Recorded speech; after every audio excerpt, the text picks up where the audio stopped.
Welcome to Inside Texas Football, powered by InsideTexas.com. This is the Deep Dive. I'm Paul Wadlington. That gentleman, that rugged gentleman, is Mr. Ian Boyd.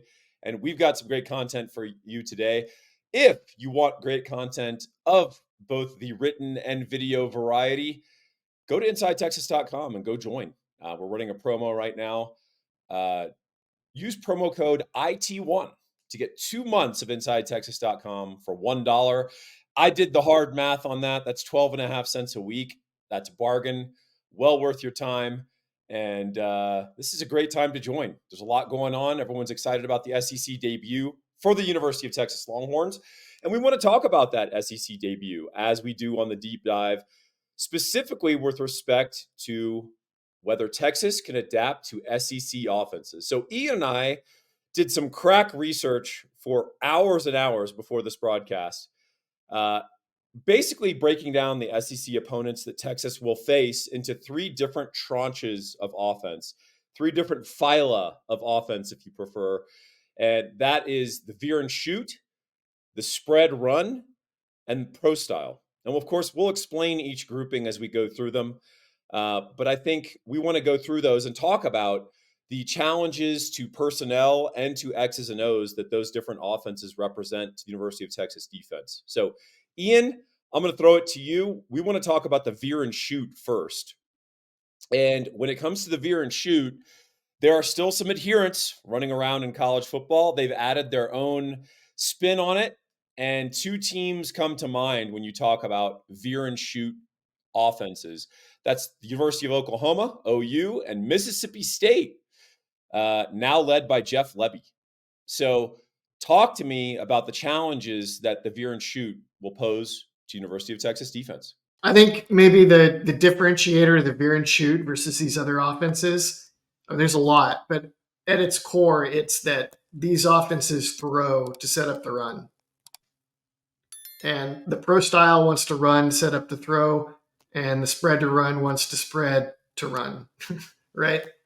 Those Well the other said. two, it's in the name. So the veer and shoot, they used blazing fast tempo. They used the extra wide splits where their outside receivers are hugging the sideline and their slot receivers are lined up wider than Texas's outside receivers often are. It's all about creating big open space that linebackers and safeties have to defend while balancing, do I worry about the pass or do I worry about these inside power runs these teams are coming at us with? So Texas has faced it a few times. They faced Kendall Browse twice, right? At Arkansas in 2021 and then at TCU last year. And then they faced Art Brow's other son, his son-in-law, Jeff Lebby, twice, both at Oklahoma in 22 and 23. Only one of those years in which he even had a functional quarterback. And the results have been, I would say, pretty unimpressive for Texas. Wouldn't you agree? I would agree. In fact, Ian wrote a really good article about this. If you want the specifics on it, you can, of course, join Inside Texas for mere pennies. And you can figure out how Texas fared. But Arkansas, of course, Texas fans will remember, got lit up Texas, 471 total yards.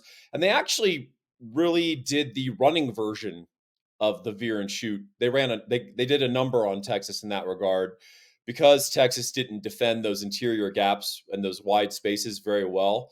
They sort of played, and this was personnel driven a little bit as well back in 2021. Yeah. They sort of played almost like they just rolled out their standard defense with too high, and it didn't go real well. KJ Jefferson in Arkansas ran the ball almost at will at times. And then you saw a version of it that was different with an updated PK defense in 2023, which has been his best performing defense at Texas to date. Frankly, I thought OU kind of had their way with him and scored 34 points, 486 total yards. Dylan Gabriel had a big performance both throwing and running the ball. And I don't think Texas did a very good job adjusting. So what do you think we're going to try differently against this veer and shoot approach that Oklahoma and Mississippi State are going to bring, albeit with very different levels of personnel, probably?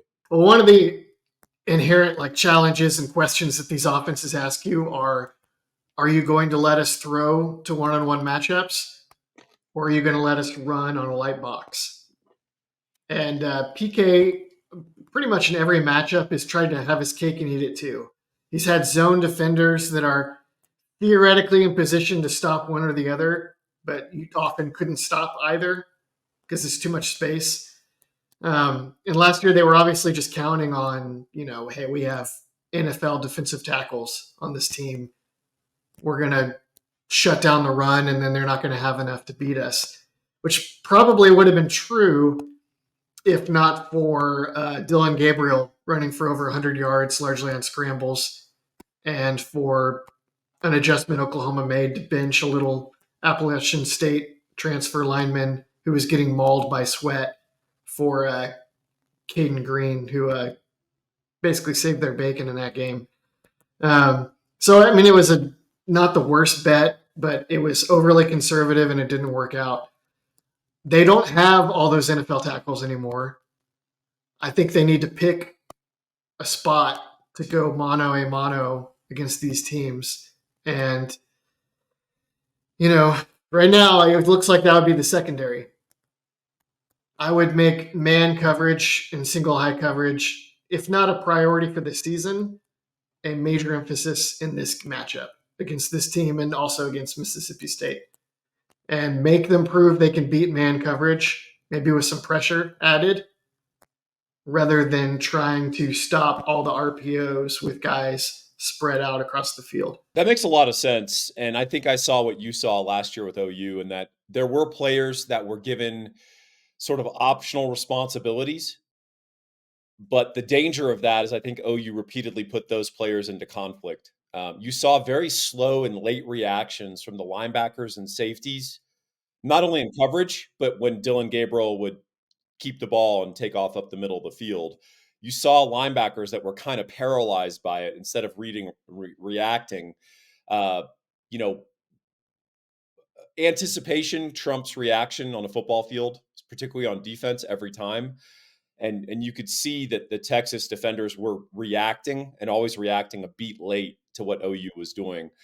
Particularly evident when the pressure ratcheted up. OU went and scored at the end of both halves, and that was the fundamental difference in that game.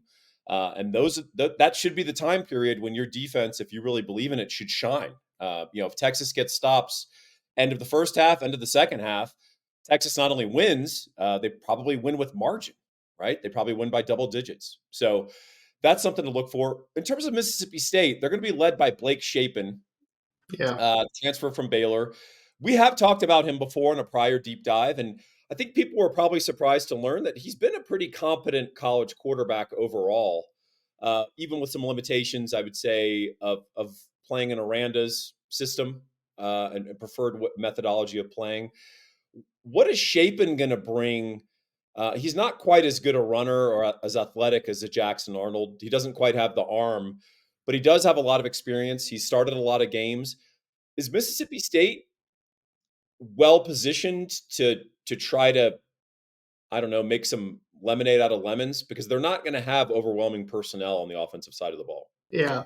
They did do some decent work in the transfer portal to find a couple of receivers.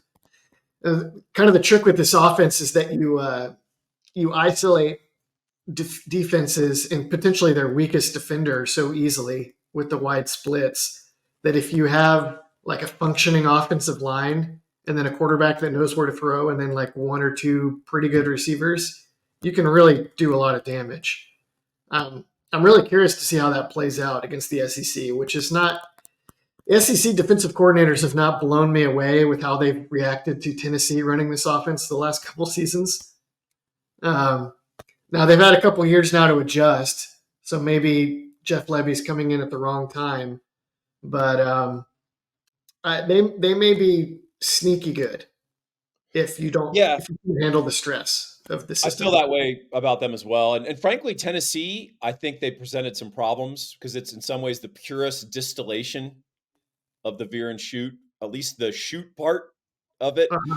Uh-huh. And when you've got a really strong armed, accurate quarterback down the field, not Joe Milton, but more Hendon Hooker, Yeah. And you've got those receivers who can run, which Tennessee had 2 years ago. Man, that they put a lot of pressure on your defense, and it's not fun. Last year's version of Tennessee was a little bit more run oriented. Tennessee not on the Texas schedule yet, so we're not going to discuss them, but they are in that phyla of the Veer and Shoot. So let's talk a little bit about the next group that we're going to see, Ian.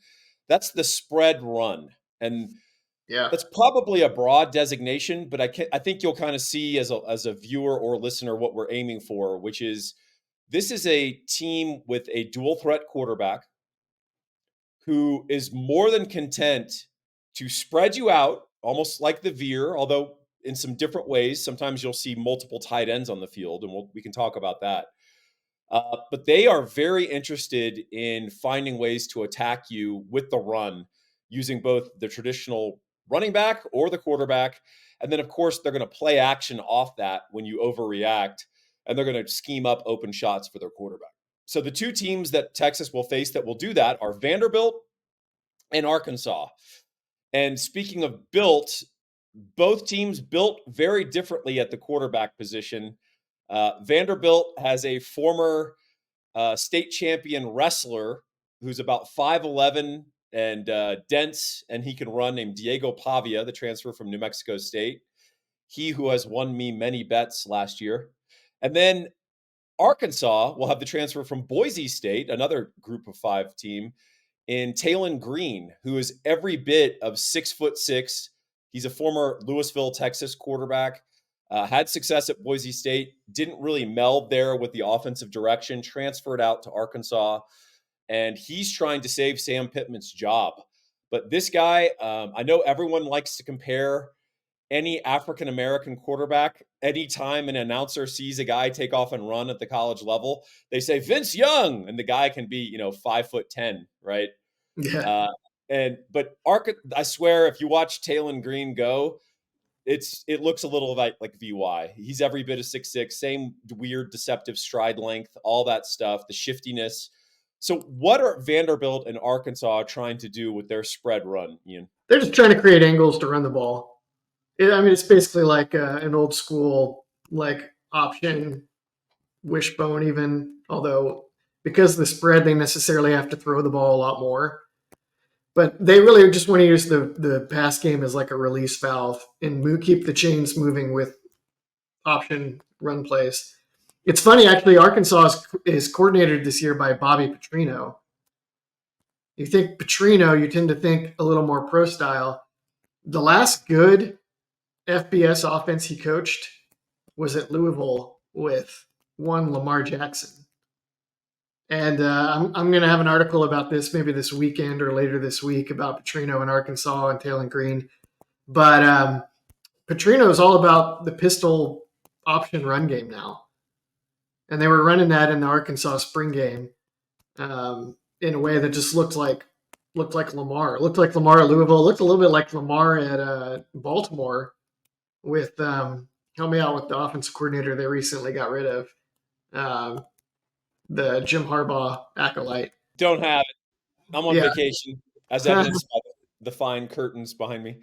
Uh, what's interesting to me about Arkansas is, look, this is probably Sam Pittman's last hurrah, his attempt to keep his job. And by the way, it's possible. Just when you queue up the funeral dirge for a coach, Neil Brown in West Virginia, right? He's headed out and he goes and surprises everyone with a huge season, gets re-upped on his contract. Sam Pittman's capable of the same if they surprise. And I think a game they've pretty clearly got circled late in the season is Sure. when Texas travels to Arkansas. So if the Veer and Shoot, obviously personnel and X's and O's matter in all of these matchups. If the Veer and Shoot, we're encouraging PK and Nansen and the rest of that defensive staff to adopt a little bit of a different X's and O's mindset in defending that.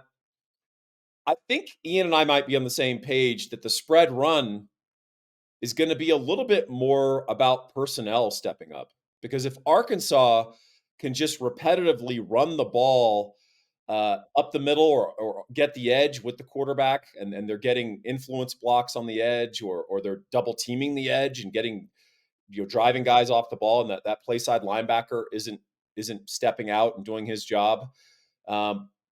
we've got a personnel issue. And frankly, that's a harder thing to address. So, what is it that Texas needs to do to step up to stop both Arkansas and Vandy? I'd say probably number one is discipline. Like usually when you play a team like this, your game plan is not that complicated. The more complicated the game plan is, the more likely you are to get chewed up when people get out of place against the option, right? So you end up usually with a simplified game plan, and it's just, hey, this is how we play the quarterback option. You do this, you do this. You need to be here, you need to be here. And so bar number one is just don't let guys run through uncontested gaps, right? And then number two is after you successfully execute whatever your simplistic game plan is, just normal beat blocks, make tackles, like you're saying. Like no game plan against the option works if if Vernon Brodden gets blown off the ball, or if the safety can't make a tackle in run support, or what have you. We've seen that back in the day. Remember the Manny Diaz days? Texas had some major problems against the option because they just had a lot going on and they lacked discipline and assignment awareness. Or back in the Francione days at Texas A&M. Texas A&M always had fits defending the option against Francione. Just agonizing, watching time after time somebody go to try to kill Stephen McGee, and McGee just embrace it and then pitch it at the last minute to Mike Goodson for a 30-yard run on the edge. Yeah, I mean, even going higher level coaching and higher level defenses. I don't know if you'll remember, but there was a few years back a classic Alabama team with a really good defense, ton of NFL guys, played Georgia Southern in non-con. And Georgia Southern back then was a pure option team. And because Alabama didn't see option, and most modern college football teams see less and less option, right? You'll see Yeah. some quarterback run, but it's not pure option, right? And Georgia Southern kind of chewed up Alabama and really gave him a bunch of fits. And Saban after just kind of shrugged and was like, yeah, we would like to have played it better. Our guys don't see it. And Georgia Southern executes it beautifully. And execution is 8/10 of it. One more really fun example of that was 2018 when Oklahoma drew Army. Yes. They had Kyler Murray, and they drew Army like at a really inopportune time in their early schedule where they obviously had not really spent a lot of time installing an option defense because Mike Stoops had like 100 other ideas he wanted to get to. So they're like, whatever, we'll just play good defense and do our best. And Army held the ball for like 50 minutes or something. Yeah. He kept Kyler Murray off the field. And I think it was like a field, either went into overtime or it was like a field goal away from an overtime outcome. It was great fun. And Yeah, I'll, they did a similar thing to Texas A&M too. I don't know if you recall that. like maybe a decade earlier, right? Yeah, and I'd never understand ADs who schedule service academies No. or really high level like North Dakota State or South Dakota State type teams. But Yeah. boy, if I was a coach, they're doing you no favors. But we talked about the importance of execution and personnel. We've got the personnel who will execute for you if you are in the market for a mortgage. This is the most important financial decision, most important purchase that most of us will make in our lives. And you need to call a guy who's going to be in your corner, and that's Gabe Winslow. You can reach him at 832-557-1095 or go to Mortgages by Gabe. Gabe is really sharp at what he does. Over 20 years in the industry. He's been on both sides of the industry in terms of being a mortgage broker, but also being on the title side. He is a problem solver. He's not just a guy who's going to quote you a rate and then plug and play, and 30 days later you get your paperwork. He's a guy who solves problems all through the process. Former National Merit Scholar, also has a law degree. He is overqualified to be doing this work, Ian, and yet he does it really, really well. We've got dozens of people, scores of people who have just raved about the service they've gotten from Gabe. And if you don't believe us, we're biased. Go look at his Google reviews. He's got about 150, and you'll find paragraph after paragraph of people just raving about the problem he solved and how he saved the day on a mortgage. Here's the deal. When you go to get a mortgage, you probably should shop around. But if he's not your first call, I highly recommend he be your last call, because at the very least, as a fellow Texas fan, he will tell you if you got a good deal. And if you don't have a good deal, he'll beat it and probably improve upon it substantially. If not, he can also just give you some advice on how to make the process work for you and not for the lender. Give him a call, 832-557-1095. We want to talk about the final group of offenses. And this is the biggest group of offenses that Texas will face, and will probably be the most interesting group of offenses we'll face in terms of personnel, in terms of different styles on this broad archetype that we're going to discuss, and that is pro style. What is a pro style offense anymore? That used to actually mean something 25 years ago because there was a real delineation between an NFL offense and a college offense in terms of protections, in terms of convention. Of course, the college game and the NFL game fundamentally have different hash marks, which does change the game, right? Some of the Veer type stuff, Veer and shoot stuff, doesn't really work quite as adeptly in the pro game because of spacing issues. And also, you don't want to have 2.5-yard splits against an NFL defensive lineman. Sometimes they can run up those splits real fast, the faster than you can hand the ball off. So, but that all said, there is still a group of offenses called pro style, and that's Florida, Kentucky, Georgia, and A&M. So let's talk a little bit about what does pro style even mean to you anymore in the college game, Ian, given that the college offenses have trickled up to the NFL and that, we've got more spread, more quarterback run friendly offenses, all sorts of. So what does the proliferation of this mean with this big intermixing? Is there still something we can point our finger at and say that's kind of a pro style offense? It's almost, the way we're doing it today, it's almost like whatever's left. Yeah, But exactly. I guess maybe the main delineations now would be like you want to run the ball so that you can throw on play action. It's probably the core philosophy, the core tenet that would define a college pro style offense. Usually, the quarterback is he's the quarterback because of his decision making or his ability to push the ball deep down the field.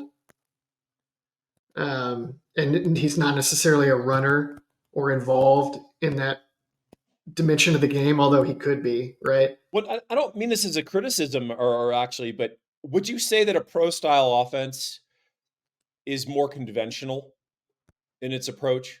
Meaning the veer and shoot or the spread run are creating extremes in the Yeah. offense to elicit a reaction in your defense. The conventional pro style, which includes, I think we'd include Texas in the subheading, right? No, yeah. Well, pro style says, no, we're going to line up in a more conventional way. Now, what we might do after the snap is very creative and very interesting, but we're going to 3 wide. That's not exactly like crazy, or 2 tight ends. That's a form of pro style. We're not going to line up too conventionally. We're not going to create these extremes to elicit a reaction or force a reaction in your defense. But what we do after that may vary in creativity, and we may have different ambitions of what we're trying to do with the ball. Florida, if you watched them play last year, very short, very ball control passing offense. Yeah. Graham Mertz, 3-step drop, he's releasing the ball. And half of those throws were happening at or behind the line of scrimmage in some kind of screen action or a quick outlet. Georgia, Carson Beck, a little bit more classic NFL drop back pro style quarterback. Drops back, he's got multiple reads, and he'll push the ball down the field or drop it off depending on what he sees. A&M, I think, might be somewhere in between there. Do you have any thoughts in general on any of these 4 teams, Florida, Kentucky, Georgia, A&M? They are very different from one another. Yeah. I think the balance is important. They don't have like the extreme systems like you're talking about. They're not trying to create the extreme stress. Although they often, pro style teams do things such as they have greater multiplicity concepts, and they often use things like motion or often more adjusted routes and things like that. They just have more offense to throw at you. I think while you need scheme to handle the veer and shoot, you don't need a complex scheme. You just need a little more of a outside the box thinking kind of scheme. The pro style teams, you may need a lot of scheme because all the different little battles are so marginal, right? these like different layered concepts with different techniques, and your guys have to have a wider toolbox to counter all of them, even though they're often not as like dramatic in the stakes because there's it's not like in the spread where you throw the ball to a guy in space, you miss a tackle, and it's a touchdown. These teams have a little bit of that, but a lot of times they're like hammering you on the margins with little leverage points here or there so that they can control the ball and move and pick up first downs, protect their defense. Yeah, I think that's fair. And two evolutions that I think are interesting to note, and particularly this will be new for Texas fans, but Kentucky last year, if you watch them play, if they could run the ball, if they're a pro style offense, but if they could hand the ball to Ray Davis and get some traction, he was going to carry it 35 times. Mm-hmm. And it was up to you to stop him.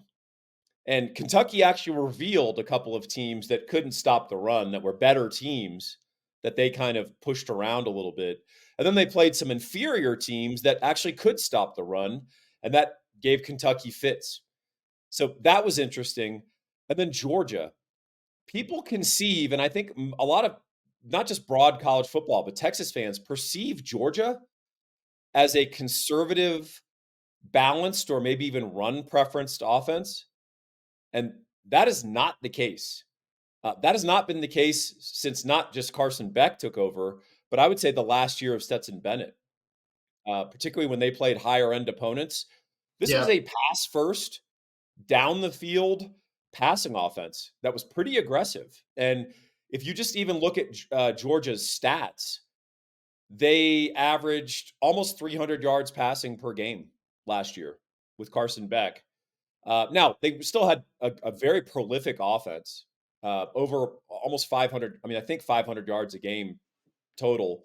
So they were still ran the ball successfully and effectively.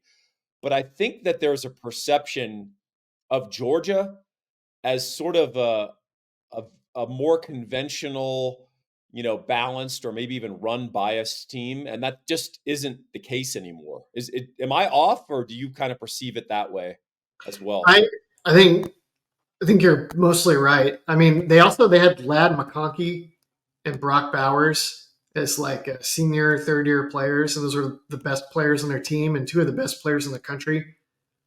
So that definitely influenced it. They've always maintained like at the end of the day, they just want to be able to line up and mash you inside, and that's remains like their uh, guiding star. But last year they play a lot of teams that would load up inside, and Georgia was like, we are happy to throw the ball 30, 40 times to these guys and set up our run that way. They're like much more truly balanced that year. This next year, will that be the case without McConkey and Bowers? It feels like that's kind of one of the big questions in college football this year, right? Because the Carson Beck is back. So then, people naturally assume, well, they're going to build the offense around Carson Beck. But I don't know if they will actually. I think he's a good player, but I think those skill talents were a major component of it. I'm not totally sure. They have like transfers coming in, they have young guys. So maybe they just reload at the skill talents and they're fine, but they could vacillate back to a little more run heavy this year. I can't really tell. So I'm doing a lot of my preliminary research for my Thinking Texas Football preview, which will be the Yeah. first that previews the SEC. So I've got my work cut out. I think Georgia's going to replace those guys a little better than people anticipate. I, They've got some dudes. McConkey, I'm sure. Bowers, I kind of doubt it because Well, that guy's, Bowers is yeah, a unique creature in college football, but you know what? Even their returning tight end, who's going to be replacing him, is an NFL tight end. He just has a different skill set than yeah. Bowers. So, yeah, Bowers is unique. They're not trying to replace him one for one. They're just going to try to replace a greater totality of their passing game, which I think they'll be able to do. Quick preview on Georgia. They're going to be real good. And that game in Austin is going to be an awesome battle. One thing, if you wanted to talk about Texas, we'd probably agree we'd put them in the pro style. Yeah. And I think if there's a team they resemble the most in the grouping of Florida, Kentucky, Georgia, and A&M, I would say stylistically, maybe Georgia, but I think Sarkisian goes about it a little differently and a little more creatively. Do you think that's fair? Yeah, I think I mean Sark is generally regarded as one of the more creative and precise play callers and offensive minds in football right now.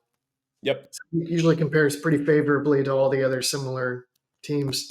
Agreed. Well, folks, this time has flown. I love talking ball with Ian Boyd, and we love that you joined us. We talked about the veer and shoot. We talked about the spread run. We talked about the pro style, the different challenges that these SEC offenses are going to present to our defensive brain trust. And tell you what, they've got their work cut out for them. There's a lot of variation in these offenses, but frankly, there's some really good personnel that Texas is going to face. And I'm looking forward to the challenge. If you want the challenge of being a part of the best damn site on the internet when it comes to talking college ball, when it comes to talking the Texas Longhorns, if you want that expertise, use promo code IT1 to get 2 months of InsideTexas.com for $1 American. Pretty good deal. They say that inflation is out of control, Ian. I don't see any inflation there. So, pretty good deal for y'all. And then finally, if you're in the market for a mortgage, we're really proud that Gabe Winslow is sponsoring us. Make sure you give him a call, 832-557-1095 for rugged Ian Boyd. I am Paul Wadlington saying thank you for joining us on this deep dive.